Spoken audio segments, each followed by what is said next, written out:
Skypeck has joined the video call. Oh, it's live. Okay. I did write this one haste, so we'll see how this one goes.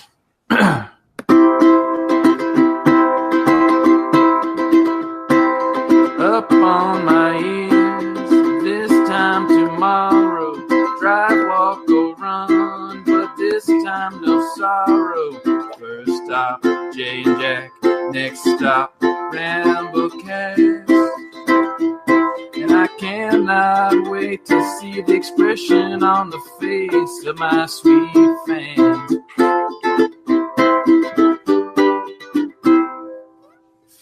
Nice. Woo! That's very nice. Very nice. It didn't inspire me to get a reunion podcast together, but it was nice. Well, yeah, I wrote that. I got back from physical therapy at 5:15, and I wrote that in like 10 minutes. So, Matt, your money, man. Fantastic. What are you talking about? There's a great reunion podcast coming up. We had nothing to do with, but Jay and Jack have finally reunited.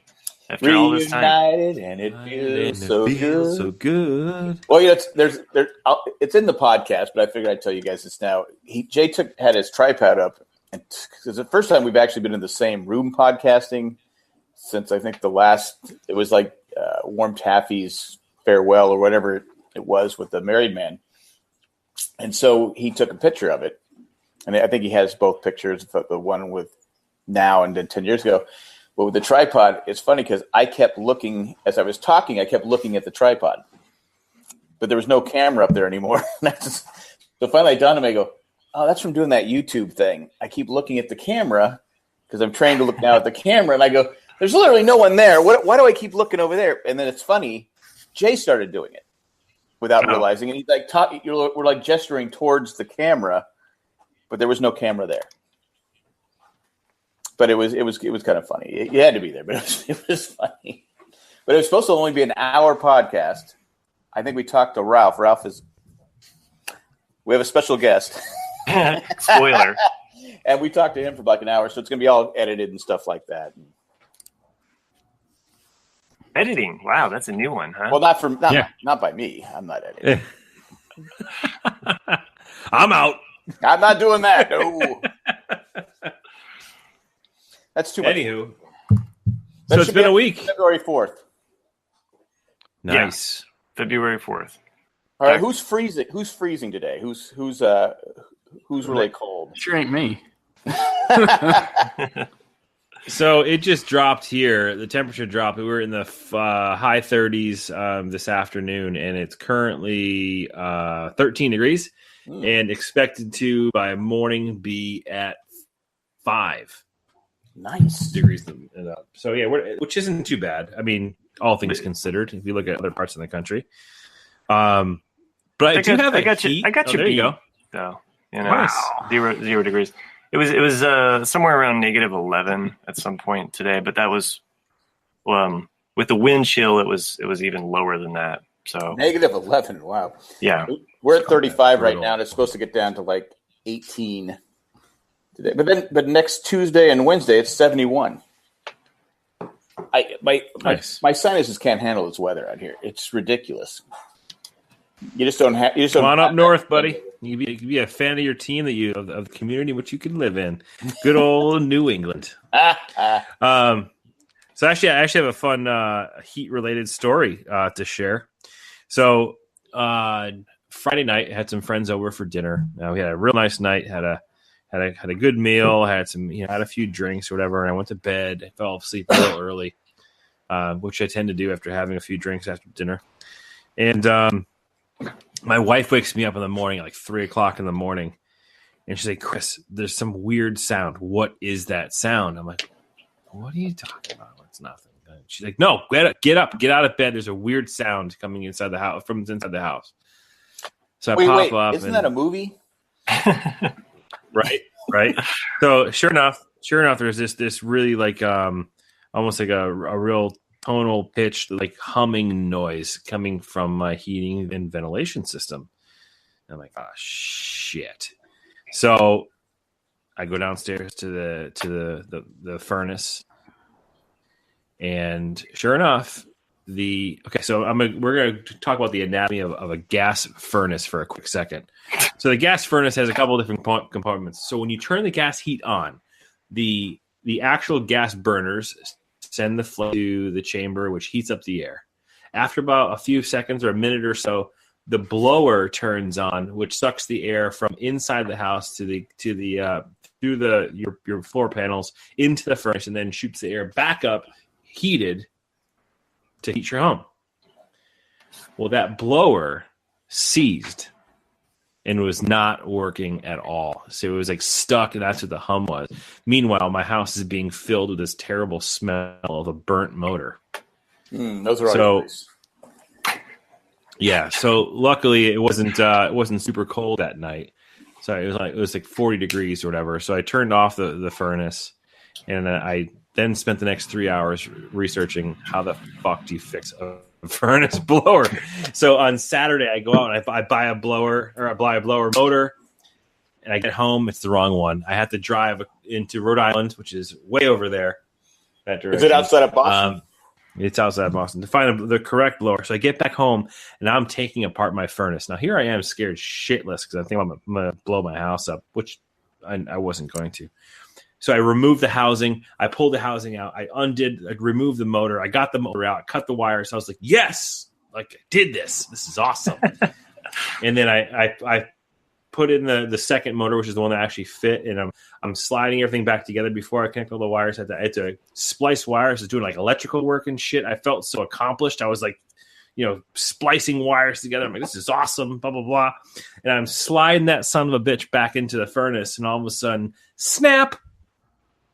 Oh no. So what do I do? Broke the fucking circuit board that controls the whole goddamn thing. Oh no. So if anyone is actually watching live in the chat, you can see up here, there's a broken off piece here. There's a broken off piece here. Oh, it's got a bad motivator. Over here. Yeah, exactly.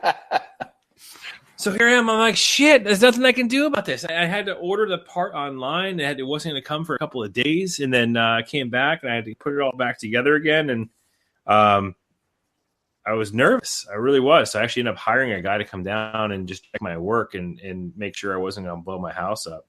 And I hadn't quite done all the electrical work to the new one quite yet, but all the physical replacement, all the shit inside the furnace was done. And he looks at me. He goes, "Did you do this?" I'm like, "What?" He goes, "Did you replace the motor pull stuff in?" I'm like, "Yeah." He goes, "I'm not blowing smoke up your ass, but I've never seen a homeowner do what you did, and you did a damn good job." I was like, "Fuck yes!" I'm like, "Go upstairs and tell my wife that right now, will you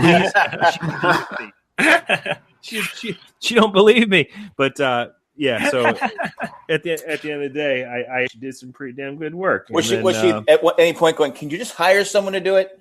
No, that's exactly why he was there. Okay. Because yes, that's exactly what she was saying. So I said, all right, whatever. I'm gonna pay this guy at a premium to come out and that same day, same night to come in and make sure everything's working. But I have heat now. Yeah, because anytime anybody tells me just hire someone to do it, I don't care if it's open heart surgery. I'm gonna stick it out and do it myself. I don't care what it is. You don't tell me what I can't do. Yeah, I tell you, I got 95% of the way complete, and then this shit happened.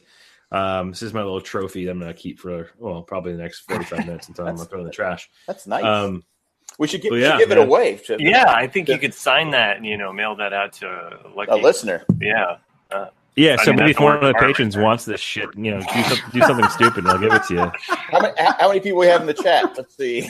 Just Kayla. You have to autograph that, Chris. Does Kayla want should, it? Yeah. She hasn't laid dibs to it yet, but I don't blame her. Better do it for a lot of people come running in here. It makes me so thankful that my next door neighbor is a heating plumbing guy. Just every day, I'm so thankful that close friends with him too. So it's good to have friends that know what they're doing. I have a friend like that. He can do anything. It's just like, since he lives right next door too, he's helped me out of several jams, where it's like, hey, can you come over tonight? Because I don't have water. I'm feeling lonely. Yeah. No, that's very impressive, Chris. So I know that you live a very privileged lifestyle there. So, Oh yes, I am. It is tough being privileged. It is. Yeah. So it's really cool to see you do that. Some of that, really amazing manly stuff. Yeah. But hey, at least you didn't blow up the house, and you actually installed. My wife and I have actually gotten pretty good. She'll read the directions to me as I'm doing it. Like certain things, we actually work pretty well together. Something like that. If I'm installing it, stuff like that. But there's just times where I don't want anyone bugging me, especially if it's something I'm not familiar with or comfortable with. I want to fuck it up on my own. That's just how I am. My wife loves to tackle the dryer. That's like her thing that she likes to take apart. And ever since I cut my hand very badly trying to repair our washer, just don't mess with the washer. It's just, I was taking the back plate off, and there's sharp edges on that stuff. And yeah, it's like sheet metal. Yeah, exactly. I cut my hand pretty badly, and I just was like, you know what? That's enough. That's enough messing with the washer for me. I'm an artist. I do stuff. No, I'm just saying you don't want to destroy your hand. I mean, I get it. I get it. I mainly just my left hand. Yeah. So if something happened to my left hand, I would. What would the listeners do without your artwork? Probably just get Chris's components. Yeah, everyone wants a good circuit board. Come on. I mean, Jay actually might buy it from you, Chris. You know how he loves to collect random old crap technology. I'm sure Chris is listening. I think his earplugs are not working. Chris, he can fix that, but he always has technical problems each week. Mm-hmm. Oh, shut up! I'm not calling him out, but it seems like my mic's not working, my earplugs aren't working. Fuck it. So on my way, Tom Brady's the GOAT. Yeah, that's what I was going to say. So on my way to physical therapy today, I was listening to the doorman of this building and probably just some other random guy that was standing there arguing over professional football. Because he was like, I'm telling you, the first team that scores is going to win the Super Bowl. And the guy was like, yeah, but that's what Atlanta thought too. And then they blew it, And then I just watched them back and forth. And then finally they choked it. Oh, they choked. Yeah, it was terrible. And then he goes, it's all a conspiracy. Anyway, the game is rigged. Everyone knows it. Yeah, you're good, Chris. Oh, cool. Yeah. Thank you. Go fix your components. And that's I even interrupt Nick unintentionally by using a sound check that I thought was inconspicuous. I'm just waiting Nick. I'm just waiting for the email. Like, who is the guy over just tapping the microphone for like a minute? Hey, well, they can see it. It's not me. Yeah, right. Not me. That would be Sherry, who's in the chat. That would be Sherry. Yeah. Oh, hey, Sherry. You can see that I'm not eating any pretzels. No pretzels, nothing in my hand. I'm just, you know what? I bought a bag of pretzels, and I go, they're stale. I just opened them up. I go, what the fuck? And I looked at the date. The date's, 6 months down the road? They were stale. I don't know if they had a little hole in the bag or something, but that's just, they're stale pretzels. What do I do with them? Do I take them back? Say, hey. Why not? Pretzels were stale. Yeah. America. Just ticked me off. I was mad. I was upset. I know the rest of the world's freezing, but I was upset I had stale pretzels. Yeah, it's your privilege. And I can't even. It is. The Midwest just shut down. The whole thing just shut down. So yeah, as it should, man. It's like fucking post office not delivering mail. Global Waming over there. Bars were closed. The college is closed. I mean, it takes a lot to close a college. Oh yeah. I can't believe how cold. You know what it does? Global Waming. Global Waming. What's Waming? Oh, you haven't seen that yet. Oh man. Okay. Well, let's play a game here. We're gonna call. Okay, Hal. We're gonna call this game. Who tweeted this? Jack. Hold on. Yes. I'm getting ready for the Super Bowl though. Yeah. All right. So the game is called Who Tweeted This? And I just got to find the tweet real quick. Sorry, unless this person actually deleted it. While you're looking, I wanted to talk about the Padres are going after Manny Machado, but so are the Chicago White Sox. So there's been like a Twitter war going on between Chicago and San Diego. Some guy in Chicago is actually trying to convince everybody in this Twitter thing that Chicago has better weather than San Diego. No, that's just not possible. I go, how the? And then someone sent a screen cap of what's going on right now. And someone said, well, baseball's not played the winter. Okay, but you're missing the fucking point. San Diego's weather is the same pretty much year-round. Yeah. Chicago's weather, I don't know. You can argue you can argue this and that, but how can you argue that Chicago has better weather than San Diego? Chicago currently has temps that are colder than Antarctica, Siberia, and Mount Everest. I know. And Mars. So, Manny, I know you're a big listener of the Ramblecast. Come to San Diego. We got a great young farm system. Make San Diego great again. It does smell like peat. Just saying. No, not that stadium. Just San Diego in general. That's what you're saying. Well, downtown does. Yeah. I think we already interrupted Nick's story, though. But, yeah, go ahead. Yeah, that's fine. I'm used to it. Interrupt Nick's story? I was just going to talk about what they finished with was just a big conspiracy theory that, the NFL is rigged because, especially this season, because, they need the money for the LA teams, their stadium. So, let's let both of them get to the playoffs. But the Pats will still win because it's the Pats. But the NFL doesn't play for the stadium. I'm just saying. That's just that they need the fan base, though, because no one's going. So, they need people to go to this stadium to get the revenue. Okay, look, the Saints lost, so what? Get over the stupid call. I'm so tired of the people complaining about the Saints. Well, That's not even what I was talking about. No. What Nick's talking about is there's a conspiracy that they need it because the Chargers got a lot of calls this season that they need the teams in LA to be successful. Yeah, because they held the cities hostage for years, trying to blackmail them into building stadiums for them, which they did in a lot. But San Diego said, "Fuck you, we're not building the whole fucking thing. Fuck you, Spanos." So, they have to have those teams be successful, and it just seemed like the Rams got a lot of calls at the end, the Chargers got a lot of calls at the end, but even the Chargers getting all the calls in the world still couldn't do without choking. So, but because I've believed this for 20 years because. I think I actually said this last podcast. I'm sure Kayla will correct me if I did. The Titans were the Oilers, the Houston Oilers, and the Houston Oilers always sucked. Always sucked. That's where the Houston Oilers. And they get to Tennessee, and no one in Tennessee gives a shit about professional football, except now they do because it's been 20 years. But, it's a college state. Almost all the South is college. And so what do? They get to the Super Bowl their first year to lose by 1 yard. And then what happens for the next 20 years? They suck donkey balls. Yard and a half, yeah. It was close. Yeah. That was a good game. It was a good game. I actually did a painting of that outreach. You did? Mm-hmm. So it was that last play of him reaching out for that last yard. So was that before you tried to fix the washing machine? No, that was probably around the time though. It was probably back then. So I don't know. It was 2012, 2011. So I don't think sports are.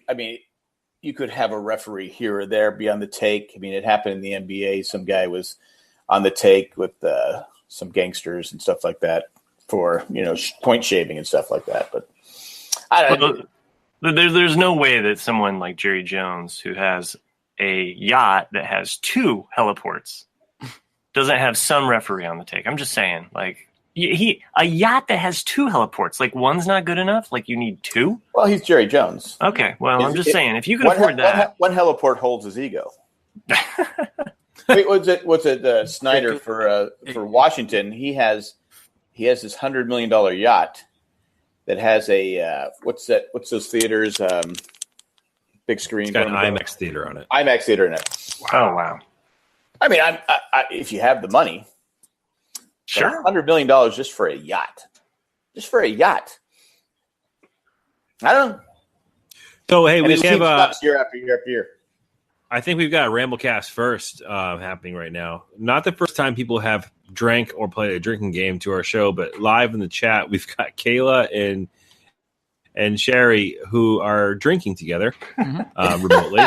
But the fact that she has popped a bottle of champagne. And do you think anyone has ever drank champagne whilst listening to us fools on the old Ramblecast before? I don't think so. That's got to be a first. I mean, if we're giving it to Sherry, though, so I think you need to draw a bottle of champagne exploding as this week's drawing. I'm just saying. Yeah, Matt, do it. Well, unfortunately, I left my good paper upstairs. Let me see what I got here. Go ahead. All right, so we're gonna play that game. Who tweeted this shit? Okay. Ready? Ready. Would we actually know? So we have to guess who tweeted it? Do we have answers? You're not gonna need them. Okay, here we go. Thank you. It says we're worth it, Sherry. You're the best. So in the beautiful Midwest, chill temperatures are reaching minus 60 degrees, the coldest ever recorded. In coming days, expected to get even colder. People can't last outside for even minutes. What the hell is going on with global warming? Please come back fast. We need you. Oh, yeah. I think I read a response, actually, to the... That's got to be Trump. That's Trump. Yeah. I actually read a response by a scientist about so that's where you got global warming. The polar vortex is actually caused by... not only did this asshole spell warming incorrectly, he urged for it to come back. No, that's how they spelled it when he was a kid. Oh, back when he was a drumpf. Yeah. That's how you spell hamburgers. We didn't have ours back in the 30s. Oh my goodness gracious, this is crazy. But it's one of those things where, like, I mean, obviously we don't have to go too far into this because the damage has been done on Twitter and the internet responded appropriately. But so a couple of things. Let's just pull this apart real quick. So clearly does not know the difference between a weather event and climate. Doesn't realize that global warming it actually caused said polar vortex. Doesn't realize that warming is spelled with an R. And even with all of that combined, he actually in his tweet is asking for global warming to come back because we need it. Maybe he just misses George Michael, and he wants Wham to get back together. I was thinking the same thing, man. Yeah, global whamming, right? I was gonna go make a joke about that, but I go, oh wait, George Michael died. I did not get that until right then. I was like, what? I was thinking the same thing, awesome. But I was afraid to make the joke because I didn't want George Michael fans to get mad at me. Last Christmas you gave. Aww. Just ruins global that song warming before you go. There's got to be a song in there. Come on, Nick. Yeah. So there is already an 11-ounce ceramic coffee mug available on Amazon.com or jayandjack.com/Amazon. You can get your coffee mug that says, "I like my Covifi like I like my global warming hot," or global warming hot. If I would have saw that, would have been. I'm sure there's again. I'm sure there's already 100 shirts out there about global whamming. I just like unfreaking believable. I told Nick earlier today.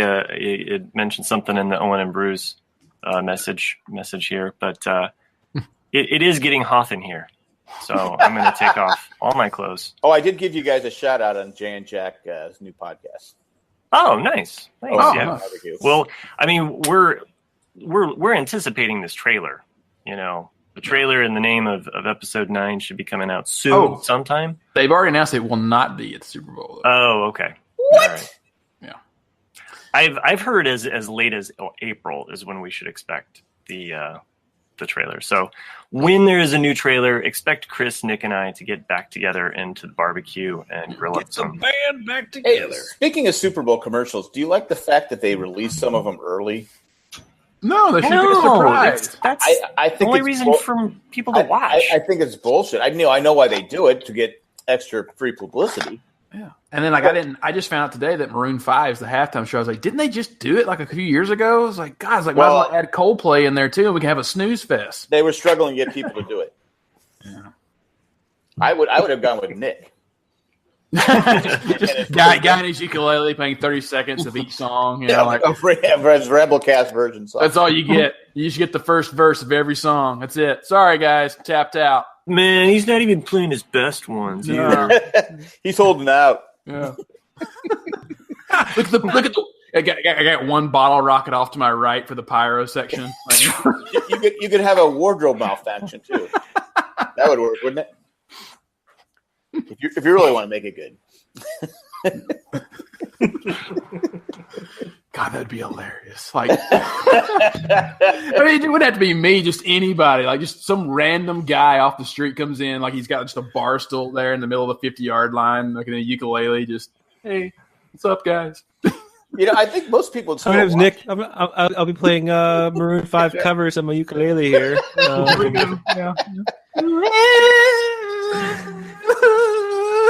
That's interesting. I honestly can't think of a freaking Maroon 5 song right now. I want to say "Drops of Jupiter," but that's definitely not Maroon 5. It's whamming out here. Well, that's what I was doing. Was isn't that one Maroon 5's like she will be loved? Like in that Maroon 5? Oh yeah, that's what I'm saying. Yeah, I know the group, but I couldn't tell if I was on like the $64,000 question. That was it. I'd be like, I don't know. Yeah, I don't. I lose. I don't know. Go ahead and make fun of me. I don't know. It's just one of those bands like a lot of them. They just write songs in safe chords that everybody will sing along to. That they're really not anything special, but because it's like Hootie and the Blowfish, which I don't have anything against Hootie and the Blowfish, but that was the argument in '96 that like they're writing traditional songs the way everyone has written them throughout time. So there's nothing really original about the band, but they make catchy tunes, and that's what Maroon 5 does. Well, they're really a sequel band because, Maroon 1, 2, 3, and 4. That's true. Never really had the commercial success. No, they didn't. But we're more creative, so. Well, they took time to learn. Yeah. I like Red 5, that's a better color. Red 5? Yeah. I like Johnny 5. He's alive, at least. Gives it pulse. I just don't know. I mean, I have, like you said, I have nothing against him. If the song's on it, I probably have heard their music, but when I heard that was the halftime show, I went, fucking Spanos. He was probably in charge of the halftime show. Well, it gives people a reason to go get their beer. Yeah. So. Yeah. I like it when they bring the classic guy. Like, I know like Bruce Springsteen, that the Who on there before, and that's what I would rather. That's what I was thinking today. Just with Journey. Well, with the whole Bohemian Rhapsody being nominated for Best Picture and all that, I was thinking about that. I was like, God, can you imagine if Freddie Mercury was still alive today? Queen doing the halftime show, like how epic that would be of them closing out with "We Will Rock You" and "We Are the Champions." Like people would just be like on their feet, just like it just. Like I guess technically, there'd be one guy bitching on Twitter. I want to bring back Lower Waming. I don't like Queen. Little Whamming? Little Whamming. It's like Little Wing or, something like that. I don't know. But yeah, Maroon 5, it's like... Well, that's what I mean. Is that there's just no artist today that has Boston ever? I mean, it seems like a perfect fit for, New England. The Patriots, yeah. I think they play Boston at every... they play a song from Boston at every Patriots game, don't they? I hear it on the kickoff sometimes. They're in every other Super Bowl. Why haven't they booked them yet? Just Smoking. That's all I play is Smoking. Well, the lead singer's no longer with us, so yeah, that's it. Well, yeah. But I mean, yeah, okay, sure. But I think like I think I know the Journey because Journey's popular with the kids and the older people, so I think that would be a good group. I don't know, better than Maroon 5. Come on, it's true. That's what's. I've had this debate with a lot of people because can you think of an artist or a band? I mean, an album or a song that everyone has liked, really, really commercially liked in the last 20 years, and there's not that many of them. And because we're no longer in a radio-driven society where it's like, the top 40 radio. Right. It's all about it's a digital world, so you can. It's like your news or anything else. You can cater your music to exactly your tastes, and so there's no longer such like hits to where everyone's like, "Oh, I know Queen" or "I know Led Zeppelin." It's just like, no, like I've never heard of that band. I know Maroon 5. Yeah, and it's strange to think that. I never thought about that, Nick. Good point. Very good point. I don't know. It just seems they could have done better than Maroon 5, but I guess we're there to watch the game, aren't we? Yeah. I'll be rooting for the Rams, by the way. Me too. I mean, I can't tell you the last time I actually watched. Actually, Jack, could you root for the Patriots, please? Yes, please root for the Patriots. I personally, I don't care. I don't care who wins, but I need the Rams to win so they secure the fight for LA just to stick it to Spanos. Sherry wants Bread to reunite to do the halftime show. Bread, Yeah. Baby, I'ma want you. Baby, I'ma need you. Like it's all like easy listening stuff. I'll get off on the fourth floor, please. Yeah. Like Guitar Man, they've got some hits, but they're all mellow. Well, they get Bruno Mars back. That was a good one. Yeah. It's true. Wait, Justin Timberlake, I think I remember seeing him do one. That was the Seahawks. He did last year, didn't he? Last year. And was it last year? Yeah, because he did. Because he did it with Janet Jackson, which was a big controversy, and then came back. A lot of people didn't like it. Which one? The last one. Oh yeah, well, I mean, the last few of them have been boring as hell. They didn't. Well, they did with Justin Timberlake. Yeah, they were critical because they felt that he was lost in the woods. Ooh, that's what I heard. I mean, that's good one. Not my words. There was one probably about a decade ago, or at least a decade, maybe 15 years ago. When was it the Rolling Stones? Yeah, I do remember. I mean, they did because Paul McCartney did in 2002. Like there was a period there, or in the 2000s, where it was all just classic rock. They had the Who. U2. Yeah, U2, the Who. Wasn't Aerosmith there? I want to say probably. I don't know. I just like I said, there's a billion groups, but I know a lot of them boycotted it because they don't like the NFL policies. That's why Goodell should be fired. She'd been fired a long time ago. Sure, who you mean? Goodell is the worst. Michael who? He's terrible. Michael Jackson. Yeah, that's what I was saying. When she says Michael's halftime was the best, like you Michael Jackson? Who's you talking about? Michael who? There's lots of Michaels. Michael Bublé. Oh, Michael Bubble, yeah. A Michael Jackson halftime show would have been good, though.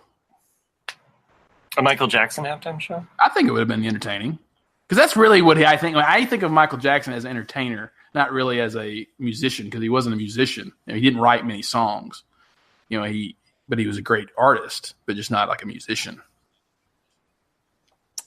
I don't know, that's a debate to have. He's talented, but yeah.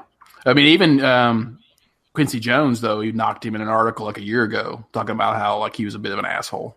Like, because he's Quincy Jones. Quincy Jones was that because he produced Off the Wall and Thriller, and that's what he's talking about. He was like, he was thinking, and he was like naming songs. He's like, this song was co-written with Michael with this person, but Michael took all the credit and refused to give him. He's like, he's just a dick. He's like, like, you don't do that stuff. Was this article written by Jay? Yeah, no, it should have been written by Jay. Because every famous person's an asshole, according to Jay. Oh yeah, that's right. Sherry brings up Michael did do a halftime show, and it was back in the 90s, wasn't it? Is that what Sherry's talking about? Maybe. Michael Jackson? Was it during like the mid 90s, like around? Yeah, it was during like Black or White. Was it that early? Wow, I was thinking Scream, like maybe Scream era, but okay. Yeah, I want to say that. I mean, it's ringing some bells, but was that the year the Chargers went to the Super Bowl? Because halftime I was still crying. I'm just happy to be here. Doesn't matter. At least you won the conference. Yeah. Screw you, Pittsburgh. Anyway. And Jana brings up George Michael would have been one of my choices back in the day. Which Jana, I don't know if you're just joining us, but we had a whole Wham discussion. So Arrested Development. Yeah, exactly. George Michael doing covers of with Nick. With me and George Michael. So.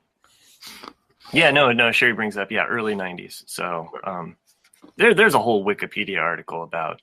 I think Up With People holds the record for the most like Super Bowl performances or something. Like Up With People like had a lot in the early days and the 60s. The 60s that predates the Super Bowl. So the first Super Bowl was televised on two networks. NBC and ABC, or CBS and ABC, hosted the because it was two different. It was the AFC and the NFC. or NFL and the AFL. Oh, right. Yeah, that was before they combined. I think AFL was ABC and probably was CBS. I don't know. One of they both televised it, and it was at the Coliseum. I don't even think it was a sellout. So that's how far it's come. Where now it's such an event. You go there just not for the game. You go there just for the and where the tickets are ridiculously priced now. I mean, it's just. Boy, I remember $1,000. Yeah, I remember when I was a kid. Like they were saying, like, "Oh, Super Bowl tickets are $500 this year," and you're like, "Damn!" Because when you're a kid, you think that's a lot of money, but people would dream for $500 now. Yeah, that's a lot of Legos, man. That's like 2 Lego sets. Yeah. Well, the Super Bowl was held in San Diego 3 times, and people go, "Hey, did you go to the game?" I go, "I have kids. What do you? I don't have the money to go to the damn game. It was so expensive to go to the game." My boss was telling me though, because his nephew, he plays for the Titans, that every single player in the NFL gets 2 tickets to the Super Bowl. Yeah. So what do they bitch about? No, they always complain about their contracts and stuff. 2 tickets to the NFL, but no, I think a lot of them just sell them. Yeah, that's what he was doing. He's selling because they're $2,500 a piece. That's crazy. So Sherry, what do you think Nick's eating right now? Can you hear it? Sorry. I just thought, since you're eating, let's we guess. Have that, Audience attendance is what is Nick eating? It's got to be. It looks like it's a cookie. It looks like it's. I'm not asking you, Jack. Chris, you were down. Chris, you looked like you were down the. My Siri keeps popping up for no apparent reason. But Chris, it looks like you were down the web surfing rabbit hole there. What you got for us? Oh, he's muted. Sorry about that. So I was just doing a little research because I have actually seen a Super Bowl halftime show live and in person. Makes sense. In the year 2000, I went to the Rams-Titans Super Bowl, and that was the last time the Super Bowl was produced by Disney. That was actually a pretty impressive Super Bowl. It was performances by Christina Aguilera, Phil Collins, and Enrique Iglesias and Tony Braxton. And it was narrated by Edward James Olmos. Really? The Super Bowl? Yeah.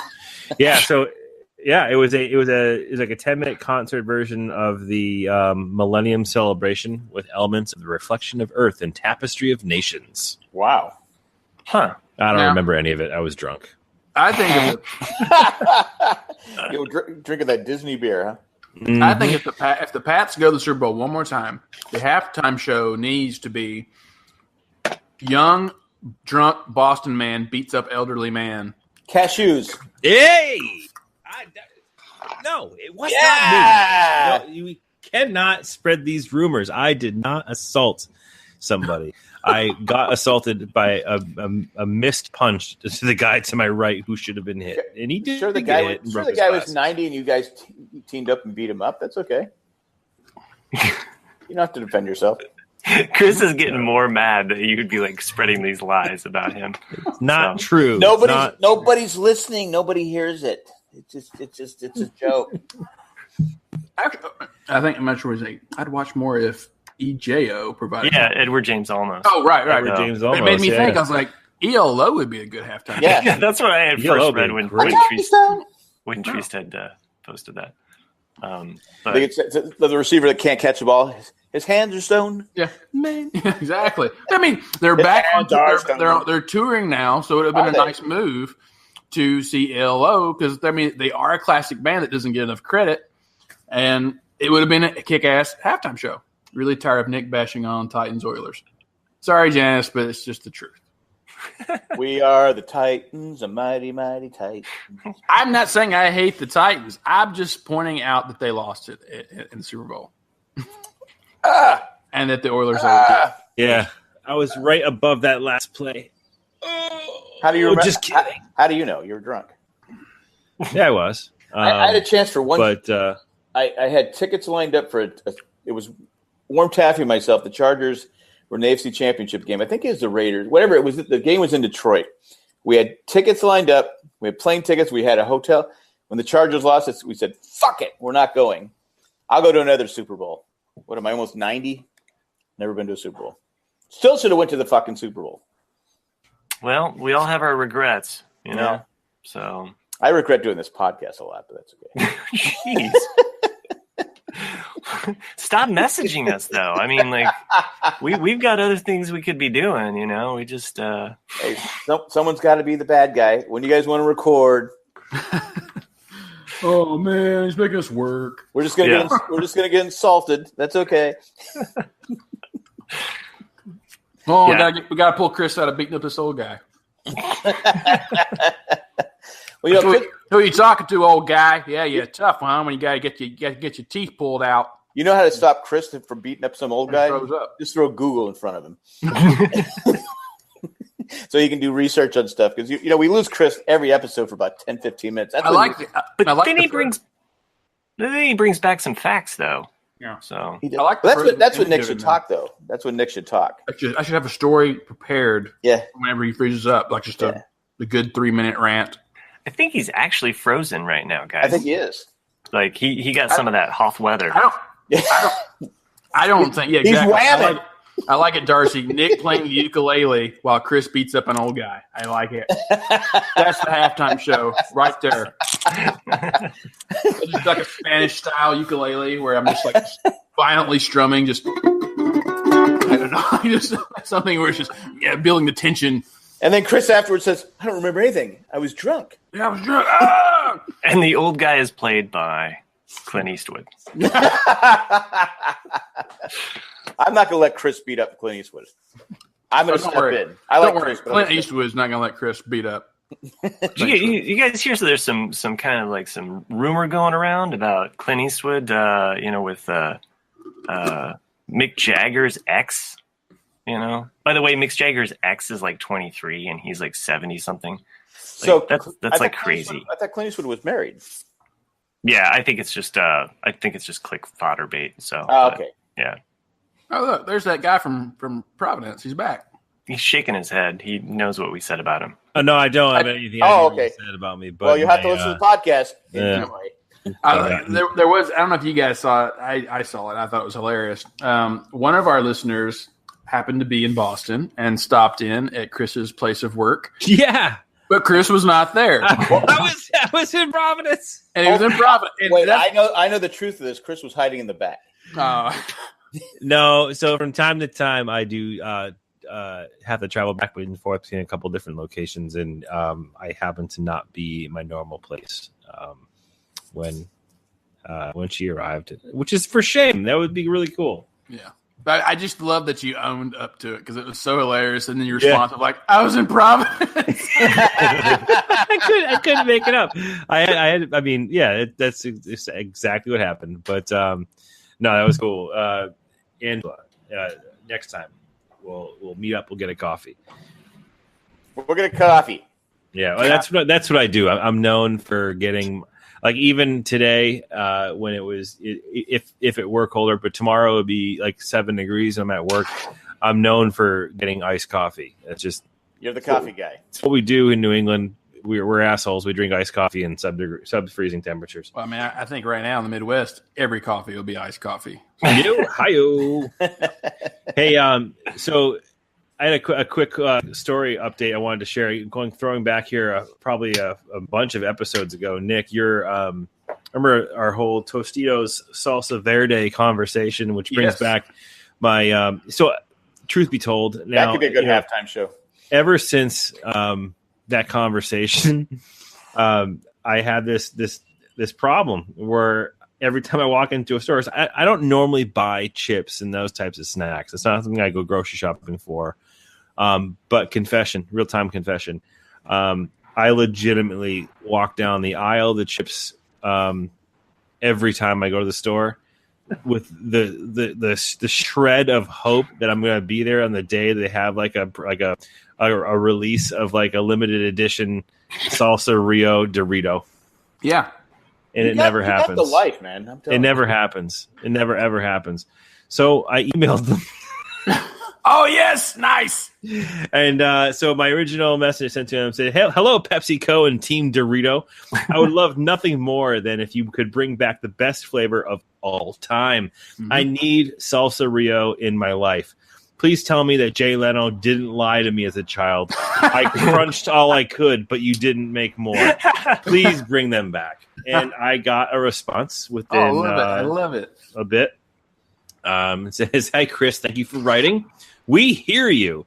We're so glad to know that one of our past products reached your favorite snack list. We understand each brand and or flavor will end up being a front runner for someone. We wish we could carry them all.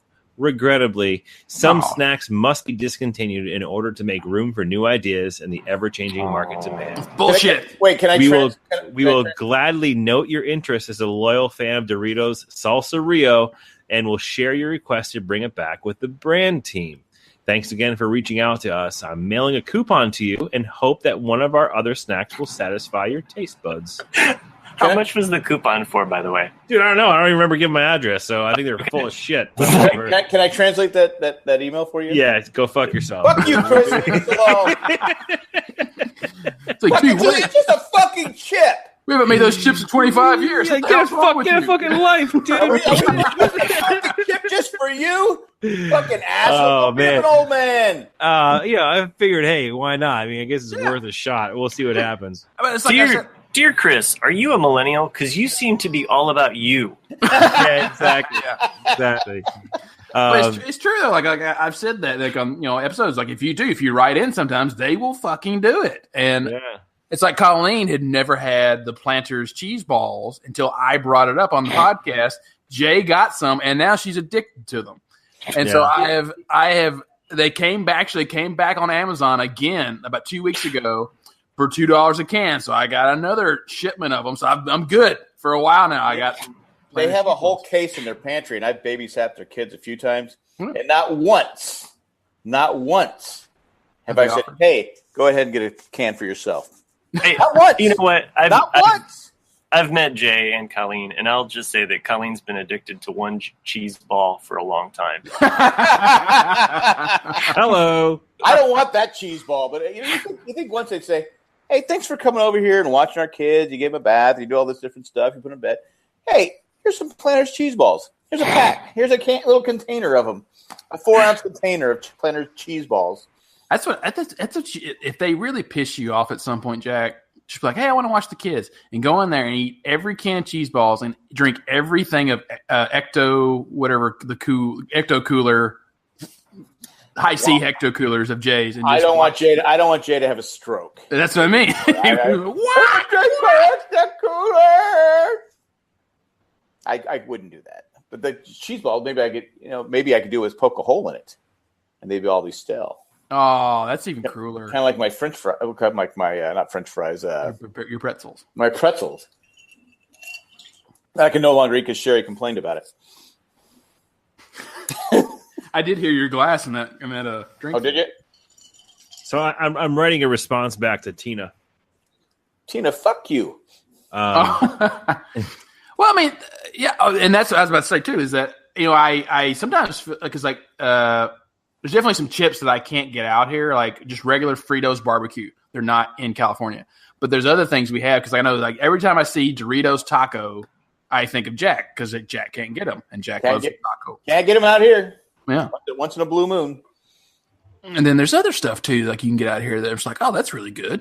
Now, but I know that you won't be able to get it in the East Coast, and it's like same as like Illyrio from Montreal loves Cool Ranch Doritos, but you can't get those in Canada. Truth. Yeah, those are like gold to Illyrio. He will trade you pounds of coffee crisp for them.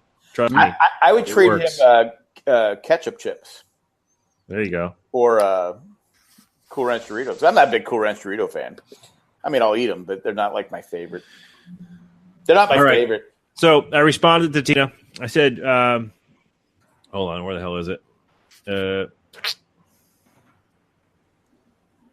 Oh, damn it. It was a good response. I don't know. That sounded like a duck fart. Yeah, go ahead. It did. Said, Tina, thank you for your response. Looking forward to the coupon, but I will say, that if you somehow get this message in front of the right person and make my childhood memories come back, you'll make this run-on sentence writing Salsa Rio fan very happy and be on his, quote, favorite customer service representative list. All the best. The response is, won't this fucking guy go away? Yeah. Oh, shit. Address not found. Apparently, you can't reply to that email address. Oh, damn it! I had to do another one. Classic. Dude, she wrote me off. It wasn't. It's not her. It's me. It's not me. It's her. The coupon would be for like 10 cents off too. Yeah. It wouldn't be like here's your free bag. Here's your free bag of those fucking chips you put in kids' lunchboxes for 25 cents. No, it'd be worse. It would be like, buy 2, get 50 cents off. Yeah. I was like, what? Gotta buy 2? God damn it. Yeah, I hate those. Speaking of those, you made me think of it. So one of the little shitty kids bags that you get in those big ass bulk things. So in my building, because it's such a big, we have would be essentially like a gas station type snack area, and somebody in charge of those went and bought just a crap ton of those kids bags. And put them out like, oh, you can have this bag of chip, you can have this bag, this kinds. But the thing is that you still have to scan them. There's no like teller. You have to scan them in this computer and then pay for them. But the thing is that those little bags don't have barcodes on them. Right. It's like not for resale. They're not for resale. So for like 2 weeks straight, everyone was just taking all this crap from the store because it's like, well, I can't pay for it. So I was like, it's free. Of course, we're probably going to get some hate mail now because it's stealing. But it's like, well, it's not my fault. But is it stealing if you can't pay for it? I couldn't pay for it because everyone was wanting to pay for it. It was like, well, what do we do? There's no one here to say like, hey, here's $2. It's just like, well, I want my chips. What can I do? Spoken like a true privileged individual. Yeah, true. At my work, we just write it in as special. There's no barcode scanner, so we're pretty low tech there. So, yeah. I haven't heard your receipt printer or whatever in a while. The beep because I broadcast at home now. Yeah. Oh. So that's why I'm not. Well, if you notice from my background here. Yeah, I'm a shitty person for those things. So yeah, it's okay. I know you can't see past my beautiful face. I knew that. I knew you knew that. No, I don't broadcast from work anymore. So I don't have my credit card machine. So those credit card machine drawings that went out there. I think one went to JP and one went to John. Now they're collectibles. Yeah, they're collector items, I guess. So you better put it in plastic or something like that. under glass. I just can't wait. Like when we're like really, really old, and then someone puts on eBay. Whoa. I'm saying, hey, Jack, you're a young man, Jack. I'm just saying, I can't wait until someone puts on eBay circuit board from Chris's house, 2019, autographed, because that thing's going to be worth a fortune. It is. See, Kayla framed her pink taco. I bet you did. So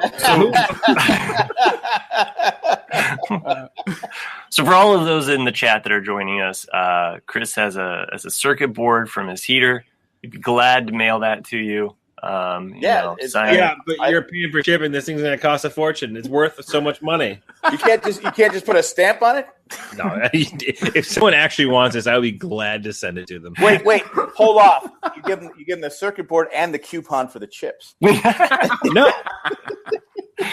Fuck you, Jack. Yeah, he wrote in for that. That's why I earned that fucking coupon. Yeah, it's all about the listeners, I thought. But to be fair, I haven't seen it yet, so I think that Tina's full of shit. But there is no Tina. It's just an automated response. Right. Random name generator. Yeah, exactly. Yeah, this is Tina. Mm-hmm. Okay, this guy's from New England, so we got to think of a name that's going to be regional. So let's just go with Tina. What if it like this is Tina? We're gonna get some coffee later. Yeah. If she was some boss, she'd be like Tina Lynn. Yeah. What do you want? Yeah. What if it flipped the gender for whoever wrote in? Like if it's a female that writes in, it's a male that responds. And Tina's like, you probably shouldn't be eating so many fucking Doritos. Look at you. You know how many calories in those things? Oh my god, that is terrible for you. Yeah. Terrible. I bet you do yourself a favor. Just go down to Dunkies, get a nice coffee and a donut, and shut the fuck up. How about that? Huh? Eat responsibly. They had a great board. I thought it was a funny SNL sketch the other day with what was the actor that they had on there that's Scottish? The guy from Band of Brothers. There's a bunch of them. Yeah, exactly. The guy from Band of Brothers. McAvoy. Yeah, McAvoy. I don't know why I forgot his name. We talked about him in the last episode. I know that's why I said Band of Brothers, and it would click with somebody. I thought it was hilarious though because he's doing this really thick Scottish accent, and he's an air traffic controller, and he's trying to get the plane to land, and they can't understand a single word that he's saying because it's so thick. It's pretty funny. So we were playing years ago. We were playing Pictionary, and this guy that used to work at the rink was from Australia. I think it was Australia. Still talk to him, stuff like that, but he had a very thick accent, and it was the guys versus the gals, and we were cheating.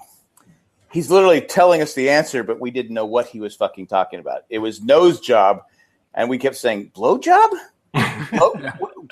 Blow job? He goes, no bro. I go, I don't know what the fuck you're talking about. We were cheating, and they were getting mad at us. You're cheating. I go, are we cheating? We can't understand him. He doesn't come with captions. I don't know. He was a great guy, but he just had such a thick accent. I couldn't figure out what he was fucking talking. I go, slow down. I want you to go kill all the golfers on the course. If I kill all the golfers, they'll throw me in jail and lock away the key.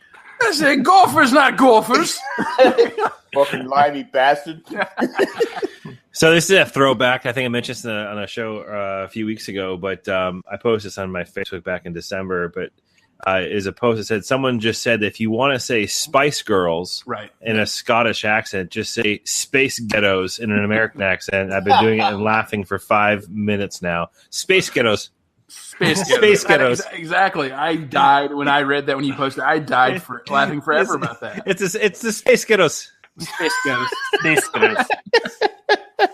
If you want to be my lover, Space Ghettos. It's true though. Mm-hmm. Now, why didn't they ever do a Super Bowl? I mean, that seemed like a nice fit. They probably would have. They would have stayed together. True. I thought they were coming back. They are. They have toured a few times, yeah. But I think it's just. I don't think Posh Spice, David Beckham's wife, ever tours with them. It's just the other four. Yeah. Do you think they're going to tour in Scotland? Because that'd be amazing. Gonna go to the Space Ghettos. Honestly, if the Space Ghettos, we should just do a live Ramblecast from Edinburgh and just be like, "Hey, we have a Space Ghettos." The Space Ghettos. It would just be an hour of that, though. I thought we were going to tour. It would be great. So Nick's halftime show is Nick singing ukulele in a Scottish accent while Chris beats up an old man. I think we got gold. Which is Jack dressed up like Clint Eastwood. Clint Eastwood, yeah. So I'm not as tall as Clint Eastwood, but actually I might be now though. He seems to be. He's drinking. What? I'm just saying. It happens to the best of us. Yeah, we all shrink. We all shrink, especially in this cold, frigid Midwestern Polar Vortex. I was in the pool. Nice. So were any of you guys, when you see the Arctic vortex coming down, my immediate thought was the day after tomorrow when you see like these huge like hurricane-like things coming down, and just like I'm like, oh my god, like people in Wisconsin are going to freeze instantly. You talking about the movie Day After Tomorrow? Yeah, the movie Day After Tomorrow with Dennis Quaid. You might Day After Tomorrow was it? People were think of the day after. So no, the Day After Tomorrow with Dennis Quaid came out like 01. Yeah, people were posting that as a meme on Tuesday before it arrived. They were posting it and just crossed out the day after tomorrow and just put tomorrow. Yeah. So in preparation. So how clever. It's actually really like for those that are in the Midwest, you could almost kind of tell who was trapped in the polar vortex because they were on social media nonstop for the last like 72 hours. So I get it. I'm sorry. Just don't breathe deep when you're outside, but we understand it's cold. Well, I mean, I have enjoyed looking at some of these, like just advisories on Facebook because it's cold outside. I actually, a friend of mine did post that. Who was a woman? Maybe you shouldn't go outside, but baby, but the weather's so privileged. I'm sorry, I just thought of it, but it's no. Like I said, a friend of mine had posted about that actually. So those Ramblecast guys are dicks. We're really not. We're probably for the most sensitive and earnest. Yeah. But that doesn't matter to everybody, so fuck them. I care. That's okay. I'm even more sensitive now that I use this Gillette. I shaved off my mustache. And, but is that the thing? Is it?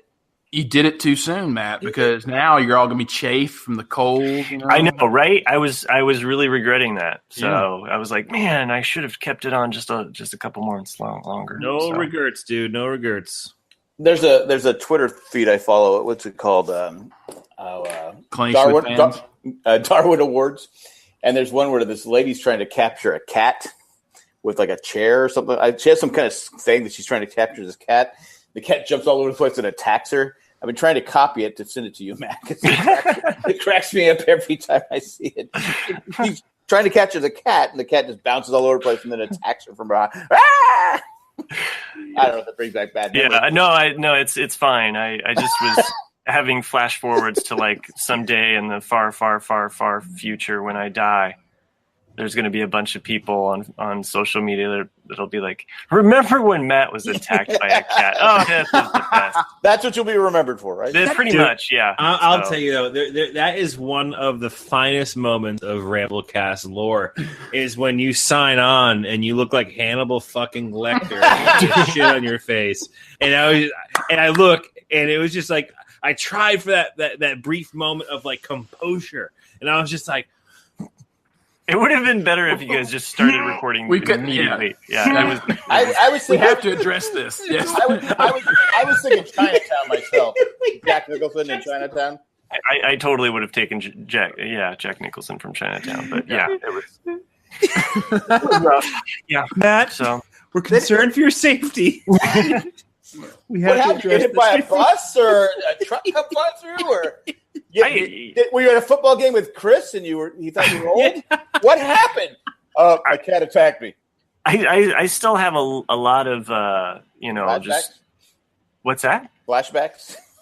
Okay, I thought I heard something different, and that was even more disturbing. But I thought you said hot sex. So, but anyway, I was like flashbacks. I am Scottish. It is. Yeah, exactly. It is global. Space Ghettos. These fucking flashback. I'm talking hot sex. It's a fucking Space Ghettos. Yeah, Space Girls. That's what I want. No, like every time I pick up Meowsers, I always kind of like treat them with a little bit more like yeah, you could take my nose. I understand that. You could rip my eyes out. Yeah. Here's a treat. He's been a super sweet cat though lately. Like I don't know what's changed it. Like he's been very needy and affectionate. So he's a cat. He feels guilty. He feels guilty. It's been enough time. So I think the main thing though after that was that I had to realize that because the cat and I had to make amends, and there was a moment where I realized that the cat still thought that it was my fault. So the cat's not taking the blame for the whole right. Yeah, no, definitely. So, and so I kind of had to make amends with the cat, I had to get over the fact that he attacked me. So it's a very one-sided situation. You're a bigger man than most. In your opinion, he attacked you. Yeah. He's saying self-defense. Yeah. Yeah. Yeah, yes, Chris, I am trying to cat-splain this. You're not supposed to reveal when I put the cat. It's some of the funniest shit that happens in our private chat. For those that don't know. There's a code here, man. This is a circle of trust, man. We're the trust tree. You can't reveal the dark secrets of the chat. That was funny. That was hilarious. It was pretty good. Okay. Well, it's going to end up on a podcast, so that's what I was going to say. Is like with Matt saying that is like because all these podcasts, even going all the way back to Dale, are out there on the internet for forever. Yeah, that's could be a good thing or a terrible thing. Exactly. But can you imagine like we're 80 years old, and then for some small group of teenagers happens to stumble upon me, and they're like, "Dude, you're Matt, dude! Like, you got attacked by Mousers! Like, that cat kicked your ass!" Yeah, The Saigon whore. Oh my nose. You need to rename your cat to Saigon whore now. No, it is my daughter's cat. I am not renaming it. That is pretty much off limits. But for everybody in the podcast, that bit off my nose. for the podcasting, family, yes, you guys can know meowsers as such. But my daughter will not. Know Episode that title: Matt in the Saigon whore. No. I thought we were cat-splaining this and talking about little whamming. So, well, I think we should just call it whamming. Whamming Spice Girls. The whamming Spice Girls. That's pretty suggestive there, No, Jack. it's the whamming Space Ghettos. But it's really warming. The Spice Girls. So, and you know what spice warms me the most? The one from Dune.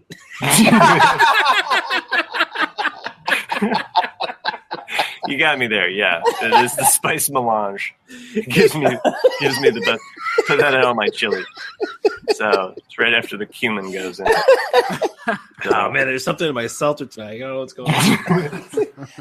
Oh my we got the God. pepper. We got the chili powder. Oh my God, that's funny. Anyway, you mentioned Nick. You mentioned the Married Man show, which was with Warm Taffy. I found out last week I think it goes a week ago. Might have been a week ago today that Warm Taffy got married again. Oh wow! Now found out. I saw it on Facebook. Huh? And because his wife Kim posted on Facebook, I go, huh. God. So I sent him a message saying, I almost said to him, I said, you've been married 3 times. And I've not been invited to any of the weddings. So if this one fails, it's because you never invite me to your wedding.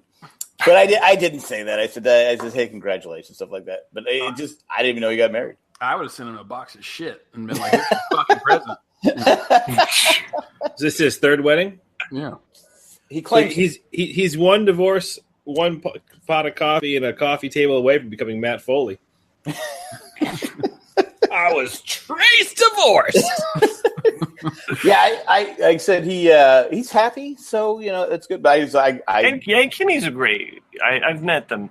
I've met her, and she's really, really nice. Super nice. So, I was like, just people go, hey, he got married. I go, I know, but I wasn't there. I've never been to any of his weddings though, any of them. And you know how many Married Man shows he was like, I'm never getting married again. I'm never doing that again. Yep. Well, he only claimed one because he said the second one didn't count. I go, that's true. You're married like 3 years. It counts. Well, he was caught in a bear trap. Well, yeah, that was his own. He stepped in it on purpose. The only story I remember of Warm Taffy's is him having sex on the hood of his car, and then like the police or the border patrol helicopter being over him with the light. Yeah, that's the only. It's always stuck in my mind because I can totally see that happening. And they dented the hood. And they dented the hood. Of the car. Yeah. Oh wow. Yeah. When I think of Warm Taffy, all I can think about is him bitching about his Moto Guzzi motorcycle. I don't even know if he still has it. I didn't even know Moto Guzzi was a motorcycle. I'm still just trying to wash out the memory of what a Q-tip was used for. Yeah. So. Yeah, there were some things that were quick. You'd go. Oh, I'd be sitting across from him going. Janet just did it perfectly with the trap thing. Yes. Caught in a trap, he can't go again. It's like, that's so great, Janet. That could be next song. Could be, but I don't know how many people will get the Warm Taffy reference though. Caught in a Ramblecast. Sort of did the King. Yeah, I know. It's a lot of vowels there. Revive. I can't say anything without Boston jumping in. Exactly. Or tapping on the mic. This is a mic check. How are my AirPods?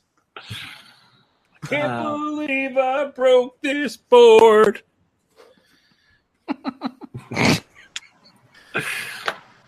Fucking bored.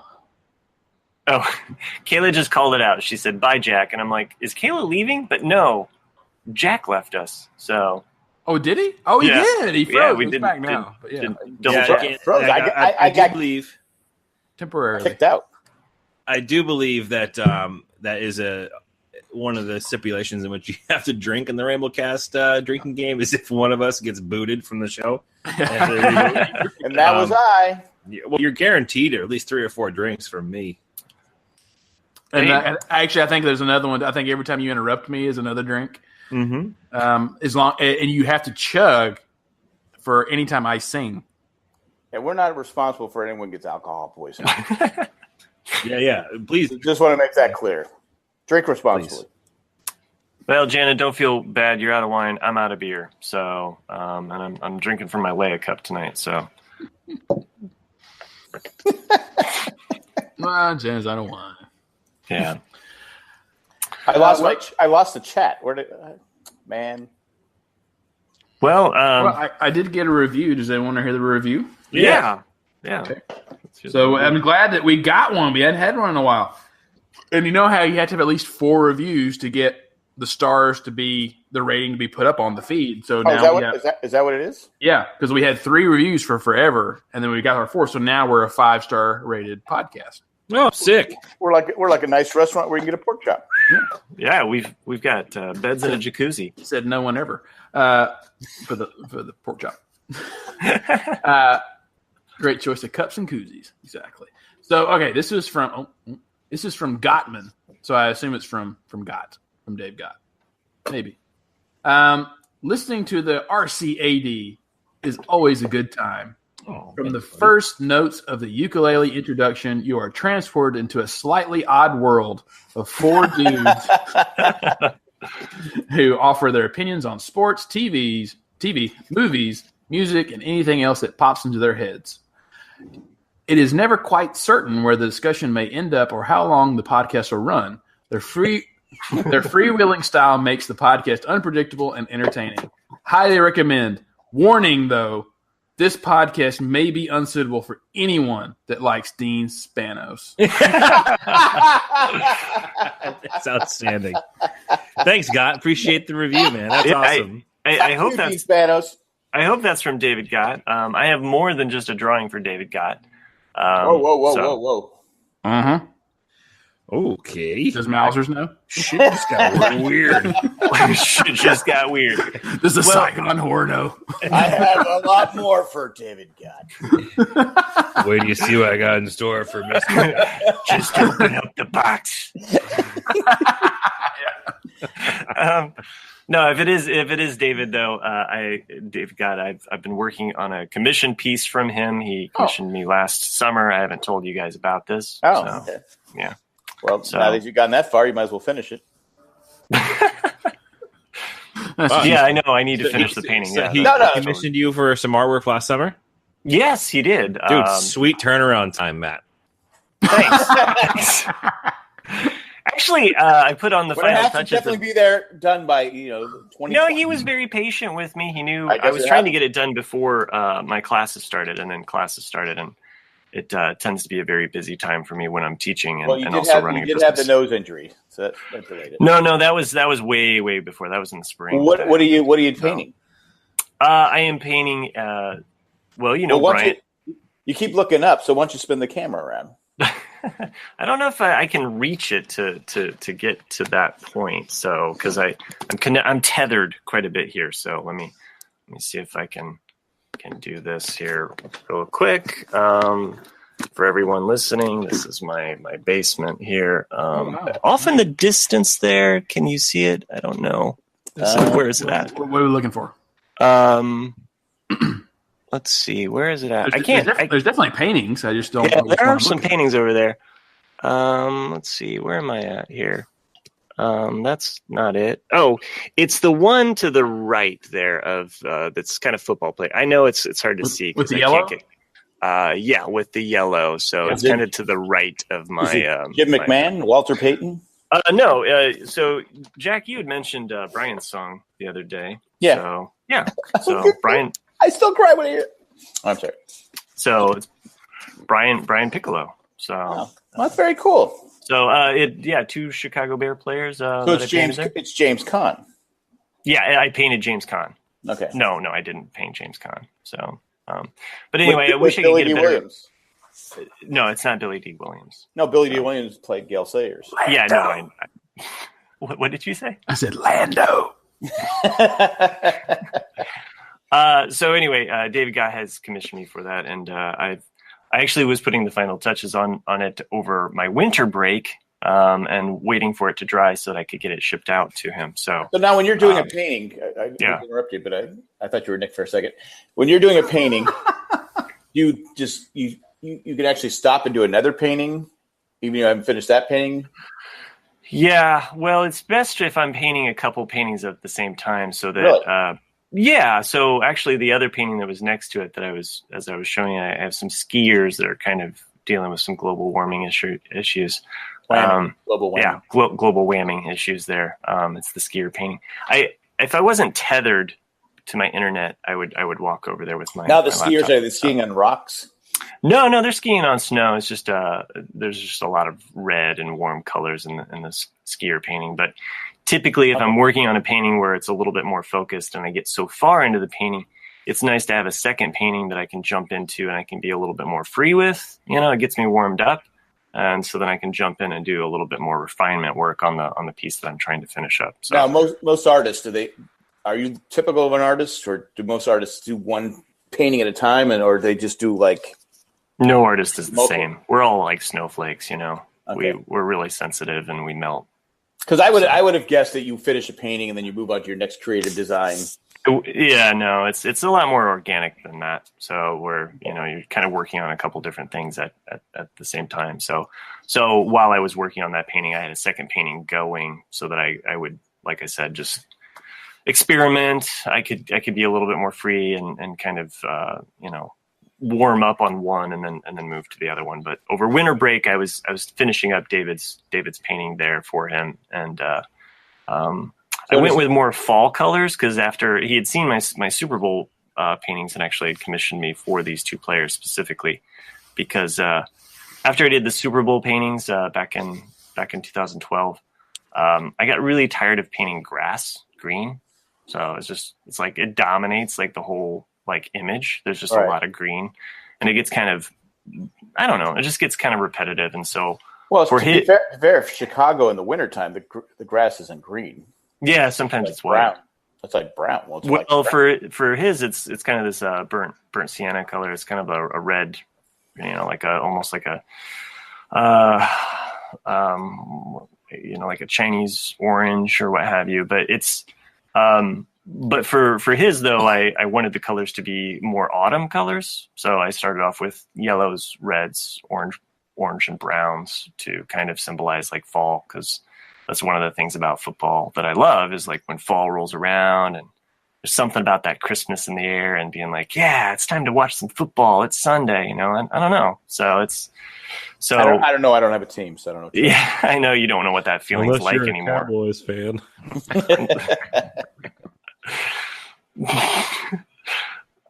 So anyway, the colors on his field, though, I didn't go with green because I wanted, and I thought that the orange would complement the blue of the jerseys. So, anyway, so what's his drawing going to be for his review? Are you going to do like half of it, and it's going to take like 5-6 months to finish it?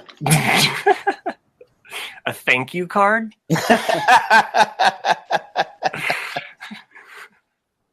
I don't mean to put because usually you're drawing as we're.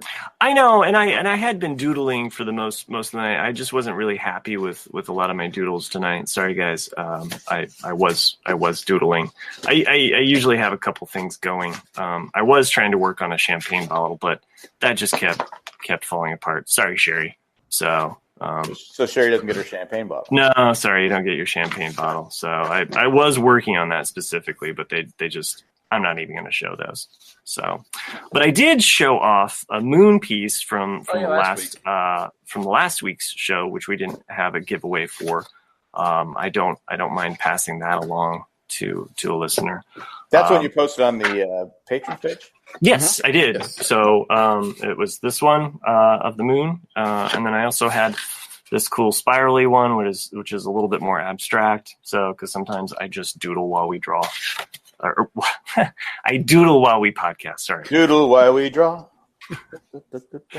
Sometimes I just do really weird abstract stuff too that just makes no sense. So what do you like doing better? Do you like doing like a portrait type thing, like a theme, or do you like just doing abstract, just kind of out there type stuff? You mean for painting or for drawing? For painting, your paint. Yeah, like what comes to you most? Is it okay? I'm probably more of a realist painter than an abstract painter. So I tend to like imagery that's a little bit more representational.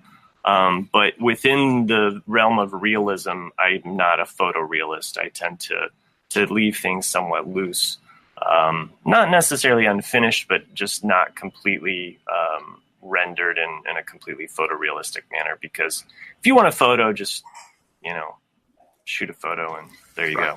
Well, that's that last one you just showed that was abstract. That's like, it looked similar to like a dolly, and that's tend to what I like too, because like you can look at it and you know exactly what it is, but it's completely different. Like it's not what you're saying. It's not like a photo. It's like, oh, it's slightly skewed or melted with dolly, but I don't know. Yeah, I mean, I tend to start with something and then just kind of either I have something that I'm basing it off of, but this series was specifically based off of just doing a circle and trying to abstract it in some type of a way. So, but it just depends. So, and my sketchbook is other stuff, but when I go to paint, I tend to like try to come up with an image or a palette of colors that I'm using. So. I didn't mean to get into art talk, but you guys. No, it's fine. We kept talking about it. It is ramble. It is ramble. It's just I just feel weird talking about it because it's. Well, it's weird to you, but it's interesting to us because I can't paint. You know what I like about this conversation though? No one has interrupted you. Maybe that's why I feel awkward. Yeah, maybe. Nick, maybe you should talk about art more. I should talk about art. Yeah. Like when I was in first grade, I totally got like the blue ribbon for this, like this line I drew. I was really concentrating. It was just like a red line. Now, I will say this. One thing that I tell a lot of, because I teach elective arts at the college level, so I get a lot of non-art majors. And one of the things that I encourage all of them is that I talk about this aspect of art where, in our past, at some point in time, we all drew, right? And but somewhere along the line in grade school, someone came along and they're like, "Oh, well, Andy's the artist in the class, so just stop." Or you're embarrassing yourself. Like Susie's the artist, so you should just not apply. And everybody just stopped drawing because there was one person that became the artist, and everybody stopped. And it's somewhat ridiculous because if we did this with reading and writing, like only 1/3 of our population could actually read and write. That might be true, but you're absolutely. I mean, your point is 100% accurate. But I think a lot of the majority of the country, though, when it comes to your education, there's only so much time allotted, or budget for certain schools to teach certain things, which is sad in a way, because I didn't have not one art class ever as a child. Oh, wow. And you did, like, if you look at some of my sketchings when I'm a kid and when you're drawing, like I actually am serious, not about the red line thing I drew, but I used to draw Viking ships and all kinds of stuff when I was in like 1st through 3rd grade and like just lots of stuff. And like, they were like, "Oh, wow, you're really a good artist." But then, at some point you just stop doing it, and it wasn't for probably something like that, but you just stop drawing. And then what else? I mean, so I remember like my nephew and I were talking because he's 10 or 11 right now, and he was talking about how much he loves Legos. And I was like, well, you realize that in a couple of years you're probably going to grow out of that because you'll get into something else. You'll get into football, or you'll get into baseball, or you'll get and you stop. Like that's just a natural progression of life, sadly. But I didn't have a lot of classes. The only thing that was offered to me, I had wood shop in high school, but like I said, I'm just from the middle of fucking nowhere, so I didn't have shit. Thanks, Chris, for not interrupting me at all. In a way, you kind of did. I will not acknowledge that. You talk about art class. When I was in 8th grade, junior high. Don't be serious. It doesn't suit you, Jack. Might have been 9th grade. I was in a class an art class where we had we drew with those inkwell, the old fashioned, and you drew like 3D type things and squares and all that. And my teacher really thought I had talent at that. But then somehow in 11th grade, I got in a commercial art class, and the teacher goes, because I was that guy that. Why are you in this class? Because I didn't have the talent I could draw but I didn't have the talent like a Matt. I didn't have that kind of talent. He fit the whole class. He goes, why are you in this class? I go, I don't know. I didn't ask to be in this class. I didn't sign up for it. I just got stuck in that class. And it was one of those things where he was like, what do you mean? I go, I don't know. I never asked to be in this class. I never asked to be in an art class in high school. I just got sometimes there's so many kids in the school. Sometimes you get, well, screw you. You're going to do this class because we don't have nowhere else to put you. Oh, sure. And that's what happened. I'm like, and I'm with these guys that I'm like going, okay, I can do a stick figure. I mean, there's certain things I could do, but I couldn't do it at the level they were doing. Sure, so and that can be tough, and it can be intimidating. But I at least try to encourage drawers at a very early level to continue, to not stop. And the worst thing this asshole teacher did, he didn't say it one-on-one. He said it to the whole class. So the whole class is looking at me like, yeah, why is this asshole in this class? I mean, that's how, insensitive teachers were. I mean, but I'm like going, and I just fought back. I said, I don't know. I didn't ask to be in this stupid class. I think that's what I actually said. He goes, well, you should. I go, what can I do? So afterwards, he kind of apologized afterwards, saying, I didn't mean to call you out publicly. I go, well, you did. But the whole thing is like, I never asked to be in this stupid fucking art class. Hey, that's how I felt about gym. So, well, I would have done 2 gym classes. Actually, I did sometimes, but that's okay. I would ditch one class and go to someone else's PE classes to go play football or something. I ditched study hall and went to hang out in the art room. So, but anyway, yeah. But anyway, yeah, it's good to talk about it. I don't mind it. I can send something along with David, and I've been meaning to message him on Facebook, but I get lazy. So the one thing I was going to say, but art though, like I said, there wasn't much art at my schools ever, to learn. But the one thing we did have going for us was we did have a great music teacher at our school. Oh. He loved music, and so he came. And so we were a single A school. Like I said, I've graduated 84 people from my graduating class. What's single A mean? One art class. Yeah, one art. Yeah, single A. Because in high school sports, you have single A to 5A, and depending on a school that had I don't know the exact numbers, but if you had 1,000 students per class, as in your class of 99 or 98 or whatever, then you're a 5A school because it's a huge school. But my school was roughly 400 something people, so we were single A, a very small school. But the guy that came to our school to teach music was actually a very gifted musician, and so the band, almost 85% of the people were in the band of the school. Oh wow! So every single person knew how to read music and play music and things like that. And it was insane. It's no longer, he retired. He's long gone now. But when you see, I was never in the marching band, but if you saw the size of our school and then saw the size of the marching band during high school halftime shows, you would have thought we were a college, because it was just that it would take up the whole field. And it was just one of those weird things that I never thought about growing up as being weird until you think about it and you're like, holy shit, the entire high school is on the high school football field right now. So it's a bit, like I said, every single person I know. That's another reason why. But Tennessee has always been a music state, though. So that's what I mean. We all try to learn how to play some kind of music. Were there people in your school not in the marching band? Yes, I was never in the marching band because I played football. Oh, that's right. But I was in the concert band. So the marching band was the fall. The concert band was December through March, and then I forget what else was. But so I would learn classical music pieces and play at concerts, because that was my elective, because it was an easy A every year. So I did that. But I was all about the easy A. Huh? I was all about the easy A. Absolutely. Except commercial art.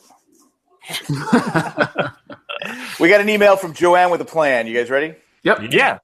Because you watched The Man in the High Castle. Have we all watched The Man in the High Castle? I believe we have. I believe we all have. We were all going to talk about that at one point. Yeah. I know. I derailed that. Just a little bit. That's okay. You're busy painting. You guys could have gone on without me. You know that. No, we're a team, Matt. Yeah. We're all about the team. I finished this season, did I?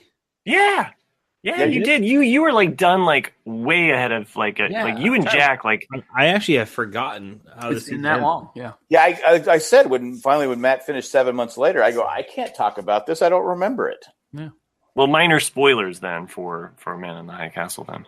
Well, no, it has nothing to do with that. Oh, okay. Never mind. Okay. This is she entitled it Matt, Jack, Chris, and Nick. Wow. Matt and Nick, you're back to last again. Back to fourth billing. Thanks. That's okay. Well, at least Jay's not on there. Yes, true. Following the fine Netflix tradition of basing what you would like on your have watched, I have a recommendation for you. A documentary, actually a 3-part series. Each part is 1 hour. 5 came back, and it happens to be on Netflix. It's called 5 Came Back? 5 Came Back. I've actually watched the first episode. I watched the first episode about this a couple months ago, and I don't know why. I enjoyed it. I don't know why I didn't go back to it. Short Wikipedia summary is a documentary focused on 5 directors: John Ford, William Wyler. Oh, okay. Gotcha. John Huston, Frank Capra, and George Stevens, who are war-related works and analyze modern filmmaking. Besides fascinating story and propaganda filmmaking, it certainly fits well with The Man in the High Castle, at least the first season, which I just finished. Enjoy, Joanne with the plan. I've seen the first one. I enjoyed it. It was interesting. I don't know why I didn't go back to it and finish the other 2 episodes. That sounds intriguing. I like those directors. Yeah, I definitely check it out. I was listening to a debate kind of like that, because those are very different World War II directors. And it was an interesting debate. Like someone actually posed the question, like, "What's your favorite World War II film?" And it's like Chris responding, like, "Fuck you." It's like that's an impossible question to answer because there's so many different styles of World War II films. Because you have like Kelly's Heroes, which is like a comedy but a World War II film. Then you have some like Patton, which is a very serious, or you have some like Saving Private Ryan, which is even completely different. And so it's like you can't say like what's your favorite World War II film because it's not. They're so different. Well, you look at the war movies back in the, I think I've talked about it before, before Saving Private Ryan, they were more, the guy gets shot and you're like, it's like, okay, he got shot, no big deal. But Saving Private Ryan, it's so realistic. You go, all right, that guy just guts just spilled out of him. This is terrible. Why am I watching this? Why did this happen? It's just a different direction where war movies went before, where they were propaganda films. Yeah, you had John Wayne. Oh, we're going to take this hill and all this different. I know it's terrible, John Wayne. I just did. I can do a better one. I wasn't prepared to talk about this. but your Audie Murphy. You got to be able to get in character, Jack, like that. I used to, but I'm older. But you have like your Audie Murphy, who was actually a war hero, but he did war movies where it was like they were just glorified movies. Right. They glorified war. Whereas you're like Band of Brothers, you're Saving Private Ryan, those type of movies. What's the one with what's the Vietnam one? Which one? Platoon. Where it's just like, oh my God, this really happened. I mean, it was realistic. But yeah, I mean, it's like Top Gun. Top Gun was a huge propaganda film too. Yeah. So that movie got. I'm quoting what I think is truth. I've read or heard about this in the past, but I believe Top Gun had a significant amount of backing from the Air Force, the Navy. The Navy. Yeah, because that movie really glorified naval aviators, naval aviation, right? Well, we all have the need for some speed. Yeah. Yeah. I mean, it made you want to enlist. Unfortunately, right? Mr. Grieco took advantage of that. But I always play volleyball like this.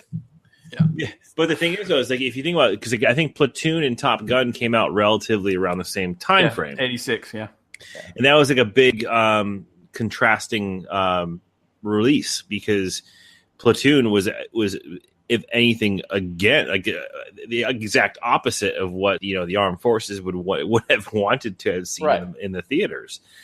But Top Gun was a huge recruitment film. Yeah. I mean, I don't remember the drill sergeant, wanting to, skull fuck some guy. So that's Oh, that was Full Metal Jacket. Sorry. Full Metal Jacket. Yeah. I am in a world of shit. I get Platoon and Full Metal Jacket flipped around in my mind. But that's roughly the same time, too. That's 87. 87? Is it Full Metal Jacket? I thought it was early 80s. No. Is that a jelly donut? No. Shit, what was I going to say? Oh, but yeah, like I was going to say, to your point with Jack about John Wayne, because Green Berets was made on purpose for a propaganda film because every single thing about Vietnam was negative. And he grew up in that era where it's like, no, like if your country goes to war, you need to support it. So he made that movie just for that reason. Which is I think if Vietnam opened up a lot of eyes, not to get political, but no, it's true though. I mean, it's just history, Jack. Yeah, it's true. Yeah. It's just like because I mean, you can almost pinpoint it when Kennedy got shot of just how the country flipped. Of how the distrust of the government from that point on just happened, and especially once the Pentagon Papers and so many things happened, you saw where the country, starting even a little bit with JFK, but especially with Johnson, the country was willing to lie to the people, and that's where people just started from that point on, distrusting everything. And they've always been willing to lie to the people, but this actually Roswell. Come on. But I've said this before. If you haven't seen Vietnam by Ken Burns, it's great. You have to watch it. I mean, I know this is not Russia, but you have to watch it because it's a lot of it. You're like, oh, I already knew that, I knew that. But when you actually hear the voices of our world, our leaders saying, we can't win this war, but let's keep sending those troops in there to fight and kill. It's just like you go, what the fuck? Yeah, because they knew in roughly 65 that it was not possible to win. And yet for 8 more years they kept sending people because for political reasons, and it happens it still happens today. And I'm not getting too political, but our leaders do things just for political purpose and not for what is right. What are you whamming on about now? I'm just whamming. But anyway, I love documentaries. They're great. Like I said, I actually saw an advertisement for it the other day. The one I was talking about last week or week before last with World War I. The They Shall Not Grow. It is going to have a countrywide now release, and you guys need to see it. It's so good. The World War I documentary that Peter Jackson put together. It's great. Yeah, it just like I said, war is. I remember having a debate with somebody a few years ago about being a Band of Brothers fan. They go, "Oh, you're just pro-war." I go, "I don't know. Anyone can watch this and be pro-war. There's just no way." Yeah. It's like I said, it's not Audie Murphy. It's not John Wayne. It's when you see these guys still talking about, 60 years later, still talking about something that affected them at the time, and it still affects them today. I don't know how you can walk away going, "Yeah, let's go to war." Anyway, didn't mean to get on a war subject. I don't think no one's pro-war. I think that should be the last resort of everything. It's just war is nothing but politics by other means, continuation. Yeah. That's all it is. And I think, I'm libertarian, as I think some people know. Like Rand Paul always says that, it's like when the government wants to go to war, you need to ask yourself, would you be willing to send your kids to this? Like, are you willing to sacrifice this people? Like in the end, like when you think about what goal is it trying to achieve? And if you cannot sit there and go, when we win, this is the result, then it's not worth going. Exactly. And we ended the show on another good note. Yeah. I'm sorry. Did we finish? Yeah, we did. Joanna was playing this email. Okay. Chris. So we might as well talk about Super Bowl real quick. Got Super Bowl coming up, Super Bowl 53. That's right. It's funny because I'm 56. The first Super Bowl I remember watching was the Jets versus Baltimore. That was the Namath one going, we're guaranteeing a victory. I don't remember the first two, Green Bay, Kansas City, and Green Bay, Oakland. Now Oakland doesn't even have a team anymore. That's okay. Thanks, Goodell. So I do remember that's the first one I actually remember. It was Jets versus Baltimore. But there's 53 Super Bowls. The Patriots have been at 30 of them. Mm-hmm. So who do you have? I'll start with Chris. Nick, what's going to be the score? Who do you think? Who's going to win, and what's going to be the score? Honest. Yeah. 36-30 Pats. 36-30. And why? Because I think Rams are going to come out strong, and it's going to be a very close, probably 3 quarters. But in the end, I think the Pats just experience and unbelievable arrogance will pull them through. Have you seen the meme where it's at the LA has a new Rams have a new groundskeeper? Oh yeah, I love that one. Yeah, Belichick. Yeah.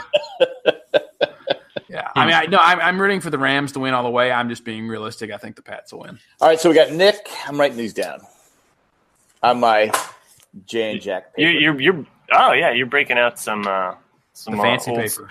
Yeah, and you're kind of going old sports talk here on us here, Jack. Well, I figured we start on the war thing, and I don't want to end on the war. Sure. So what's it good for? Absolutely nothing. Say it again, y'all. Okay, Matt, who do you have? Good God, y'all. Well, I think it's going to be Pats, probably for the exact same thing that Nick had said. I don't want them to win, but I think that they're going to be the more dominant defense. They're going to stop the Rams from scoring, and they'll hold them to a unreasonable amount of touchdowns. You know, it's only going to be like 21 to like 34. So Pats have 34. Rams 21. That's kind of a boring Super Bowl. Yeah, I know, but it's they're going to hold them. Their defense is going to be stronger, and they're going to hold them to a low scoring game. All right, let's go with Chris. So I like the credit that you're giving the Patriots defense, but you can't shrug off Goff and his offense. I mean, I think that they've clearly position themselves as the best team in the NFC. I mean, you can see why. So I don't think it's going to be as much of a walk in the park defensively for the Patriots. I think it's going to be a well-fought game. And there's nobody you want more in a Super Bowl than Tom Brady. I mean, yes, he has the experience of being on the big stage, but we have a team right now that is just firing on all cylinders, and we have all the things that we have all of the attributes that you don't think a great Super Bowl team would have, right? There's no star receiver. There's no, lightning fast defensive back. Like, it's just a team of misfits, if you will. So for my final score, my final prediction, I think it's going to be a bit closer, not too much closer, but I think it's going to be 31-24 Pats.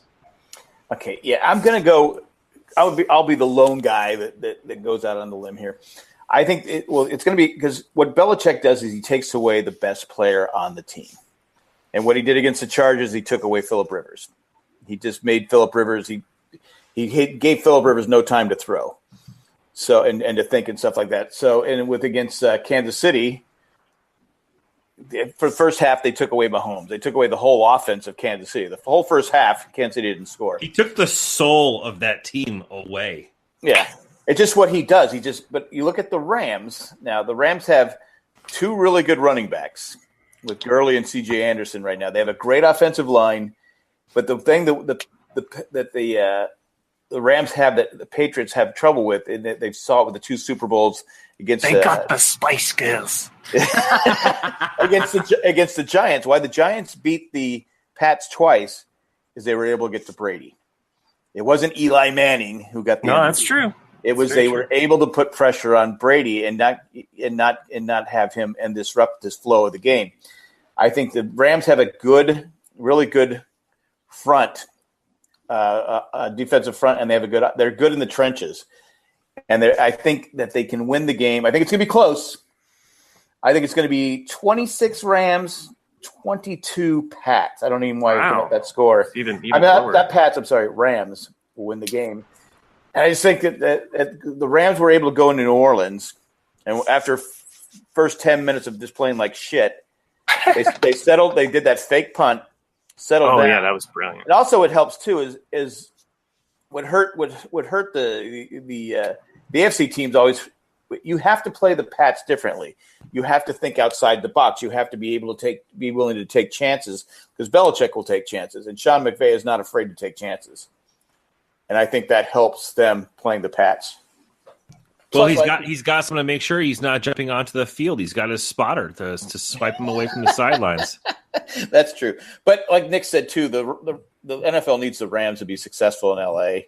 So The fix is in. The fix is in. But I think I'm hoping for at least a good game. Because I don't have a dog in the game. I don't have a dog in the NFL anymore.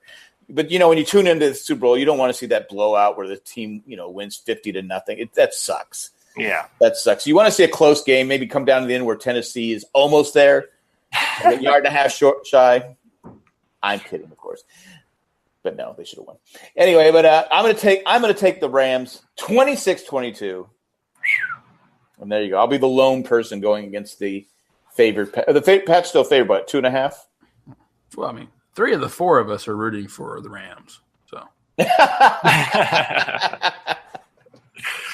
actually, I think most of the country is rooting for the Rams, except for Louisiana. Yeah, and the whole. Can you believe that this was like we had our leaders of talking about this, doing a new game and all this different shit they had going on. I mean, I get it. If you're a Saints fan, I'd be pissed. But there were calls missing the whole game. I mean, that was obviously a blatant mistake. But still. Well, and there's calls missed in every game. So I mean, just you have to play with what you have, and it didn't go your way. Like, I get it, it sucks, but you got to move on. Well, Cindy and I were talking about it, and she goes, "Are the refs just getting bad?" Or I go, "No, I just think technology is so good that you can actually see." You can see the mistake because the camera zooms right in, and you can see perfectly.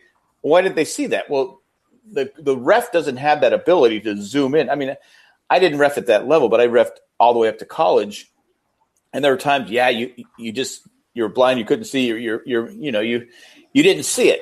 But there was one time where at a youth game where this coach, he was passive aggressive, kind of a dick.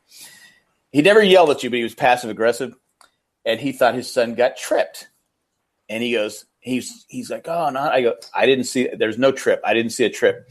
Well, he took a frame shot of because someone was filming it, and he put on the Canadians' message with Russ. He said, big letters, trip. Well, I watched the video. The kid actually jumps over the stick and then falls as the kid stole the puck. There was no trip, so I went up to him. I said, "Yeah, watch the whole video, guy." He didn't. He jumps the stick. He didn't get tripped. I won. I was right. But I just think the technology is I just read the chat. The technology is just so high tech that it makes the refs look bad. Yeah, true. That's all I can say. Well, speaking of technology, and where you can get some really high fancy technology, or if you want to invest in what I hear is the next new gold rush, buy some Legos on Amazon. Yeah, they're worth more than gold. Mm-hmm. Eventually. So we have an Amazon affiliate link, Amazon.com/JayandJack. No, it's JayandJack.com/Amazon. Did I flip it around? I'm sorry, Sherry. I've been so good about it, and then I fucked it up. So there you go, JayandJack.com/Amazon. My apologies, Sherry, who keeps us in check for all of our mistakes. Someone has to remember it. We do, yeah, because we don't. But anyway, that is the Amazon affiliate link. You can just go to help us out. JayandJack.com. Or go to JayandJack.com. Yeah, become a patron. It's right there. Click. Do you want to become a patron? Sure, we all do. Yeah, you can become a patron. You go to JayandJack.com. If you're $1 a month, you get to see this show live and see how much fun it is. I mean, how many people would we have in the chat? I got booted out of the chat. So how many people do we have in the chat? Do you really want to know? Well, usually we get people throughout the whole show. We should more notice, but it just this week was kind of. It's your favorite name. My favorite name. Yeah. 7. 7. Oh, 7. All right. Nice. Nice Seinfeld reference. Nice. So that's not bad. This late at night on a cold Waming winter what do we have going on here? So and we've got there's a new show coming out on the Jay and Jack Network, so everybody's looking very forward soon. to. Yeah, Jay and I recorded it. It was a lot of fun. I had a good time. It was good to get back in the swing of things. I hope it's successful. I just think Jay's a bit rusty, and like he probably doesn't remember how to talk. Well, to be fair, I wanted to call the show Nick and Jack, even though Nick wasn't on it. Yeah, I would have loved that. I think it would have been a classic. You'd had a lot more people subscribing to it. Yeah. Well, because people are like, is Jay? Did you fire Jay? Did you get rid of Jay? No, Jay just quit. I mean, that's just what he wanted. He got out of shape. He got out of podcasting shape. He did. But now he's pumped up. He's ready to go. I mean, he's just when Jay gets excited about something. Sometimes you got to take a season off to come back and Because to be honest, I was like, what show do you want to do? What? He did set stipulations though. I was like, we'll do like six episodes a year. It's going to be a 12 episode season. Okay. Yeah. He's already got guests lined up. I mean, it's crazy. He's already got all these guests lined up. I just realized that Jay kind of talks like Jay Leno, doesn't he? He does. Like he's like, hey, let's go get some Doritos, some salsa, Right? Tina. Send Tina an email. You'll get whatever. You'll get a 5-cent coupon. Yeah. Yay! Anyway, so you become a patron. Go to Patreon. Just go to jayandjack.com. I can't remember. And click on the little button. Become a patron. We thank all our patrons. We love all our patrons. They're all special in our hearts. But right now we do appreciate everything that they contribute. So we're gonna thank Tack from Tokyo, Eckhart Richter Glaffelder, who's always making fun of Nick and Chris on Twitter. Yep. Oh, is he? Yeah, always. It's always. It's nonstop, and there's a couple times I actually. I don't even follow you. So he doesn't add us that much. So sometimes I'll add you, but sometimes I'm laughing so much. I feel bad for you, Maggie the Magnificent, Ed the Creepy Letter Carrier, and Joanne. Thank you for another email, Joanne with a plan. And that's all we got. That's all I got. All right, stick a fork in this one. This one's done. I got to babysit tomorrow morning. I'm excited about that. And for the record, Pat, I wanted just to say that Jack has predicted that, and he's cheering for that the Rams will win. So if the Rams lose, it's on me. Since you're going on the record, Chris, would you also like to apologize to that old man? Did you beat up? Old man, take a look at my life. Chris, it's not like he's living anymore anyway. Yeah, he's probably dead. I heard he's a mule. He was so mad. He was so mad. You guys beat him up. All right, guys. This was a great show. It was one in a whamming. All right, guys. Good job. And thanks for everyone in the chat. Thanks for joining us. And thanks for joining us, everybody. We'll see you next time. We appreciate it. All right. Hasta luego. And goodbye. Bye-bye.